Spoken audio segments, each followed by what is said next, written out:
자, 지금부터 이제 이 책이 나온 거짓말 이야기입니다. 이 윤미향은 이 책 표지에도 이렇게 되어 있습니다. 일본군 위안부 할머니들의 평화의 날개짓. 이게 무슨 뜻인지 모르지만 윤미향이가 좋아하는 단어가 평화입니다. 나비도 좋아하는군요. 평화로. 뭐 일본 대사관 앞에 평화로. 그건 공식적인 명칭도 아니죠.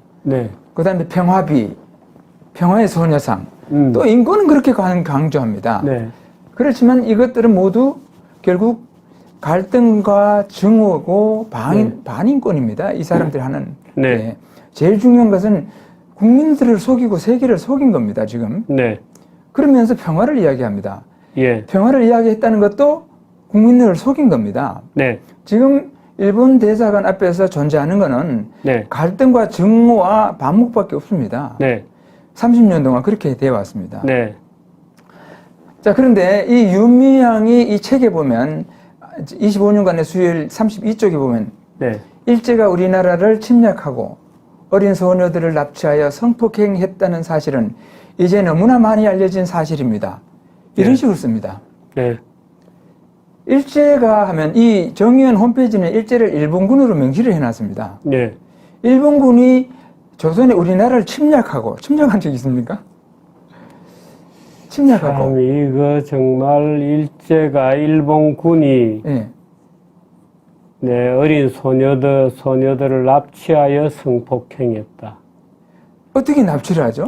일본군이? 저게 이제 위안부에 대한 이 일반적 인식을 저렇게 만들어 놨죠. 왜냐면은 지금 위안부 문제는 사실상 중일전쟁과 태평양전쟁 지역에 설치된 위안소에서 일한 여자들이거든요. 그런데 일본군이 중일전쟁과 태평양 중에 조선에 와서 조선 여인을 납치했다? 불가능한 일이죠, 이거는. 성폭행하는 것도 마찬가지고. 둘 다 만약에 사실이라면 저는 전쟁 범죄고 최고 사형감이죠. 그리고 만약에 납치하고 성폭행했다면 일단 그 군인들은 탈영을 했었겠죠. 탈영이겠죠. 공식적인 명령 받고 저런 일을 할 수 있습니까? 그 다음으로 갑니다. 징용에 대해서. 1937년. 이 책에 징용 얘기도 있군요. 징용 얘기도 있습니다. 1937년 중일 전쟁을 시작으로 1945년 해방에 이르는 일제강점기 말 무렵에는 우리나라 사람들을 전쟁 수행의 도구로 동원하기 시작했지요. 이 이야기는 저 징용하는 이야기 다 똑같은 이야기고, 이때 징용된 노동자들은 주로 도로나 철도, 비행장, 신사 등을 건설하는 데 동원되었고 각종 군사시설 건설에 파견되기도 했습니다. 물론 이 과정에서 강제 동원을 거부한 사람은 일제의 극심한 폭력에 시달려야 했지요. 이렇게 거짓말합니다. 징용령을 거부한 사람이 일제의 극심한 폭력에 시달렸다는 거예요. 근데 이 징용이 노무자 동원이 있고 또 징용이 있는데 노무자 동원은 결국은 두 가지죠.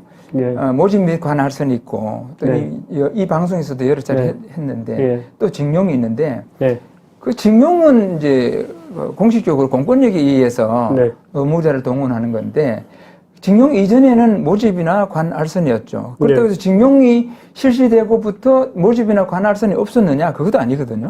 계속 되는 겁니다, 이거는.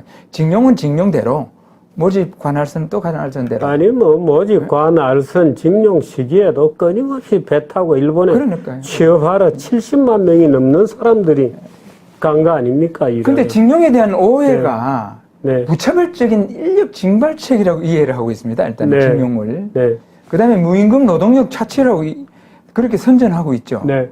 근데 전혀 다른 이야기죠.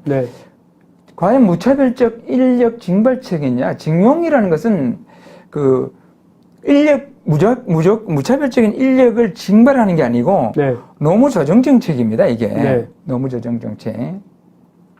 평시에는 회사에서 모집을 해서 응모하고 그 다음에 취업을 할 수가 있습니다. 근데 전시에는 미쓰비시라든가 군수공장에 필요한 인력이 이제 적재적소에 또 적기에 이제 충원을 못 하지 않습니까?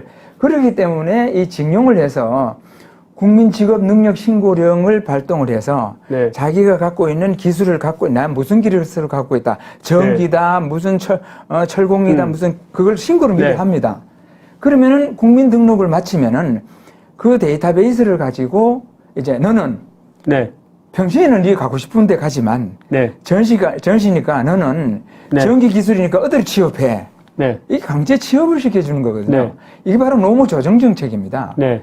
그래 노무 조정 정책이다 보니까 기술을 없는 사람은 별 의미가 없습니다. 예. 기술을 보유한 사람이 중요하고 그리고 아까도 봤듯이 징용은 그야말로 말기죠. 44년 9월부터 예. 45년 4월까지. 예. 네.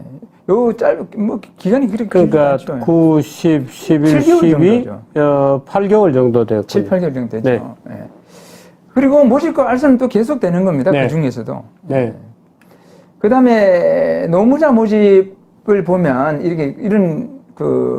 이런 광고도 좀 봐야 되는데 모집 광고. 네. 직업은 토목공사. 네. 이게 1943년 7월 10일자 매일신부에 실려있는 네. 광고입니다. 20살 이상 45세 이하. 45세까지. 예. 초임은 1급 3전 하루, 예. 3전 30전. 그 다음에 부임, 현지까지 가는 여비는 회사에서 네. 부담한다. 그리고 경성직업소개소에서 이렇게 지금 광고를 낸 네. 겁니다. 네. 그 당시에는 모집은 관허 소개소, 네. 직업 소개했어서 모집을 보통 하고, 네. 그 다음에 관할서는 뭐 부청, 경성부청, 노무과 이런 데서 이제 하는 거죠. 네.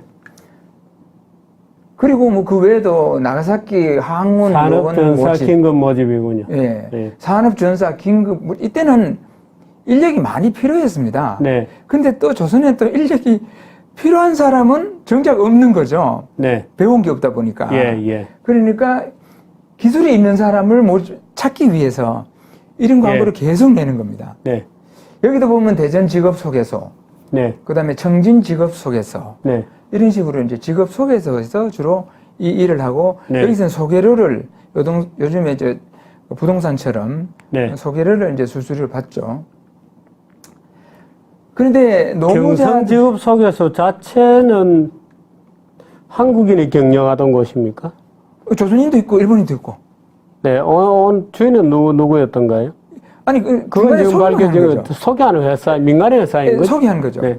여기서도 위안부들도 소개하고, 네. 작부들, 뭐 네. 얘기, 뭐 창기 다 소개합니다. 예. 근데 이제 제 내지 노동자의 복음이다. 그리고 이제 아까 네. 노무자들 무임금 노동 착취라 노동력 착취라 그랬는데 예. 그게 아니라 그 당시에도 보면은 내지면 일본 아닙니까? 네. 내지에 있는 근로자에 대해서 복음이다 그러면서 이제 복지 정책이 나온 거예요. 네.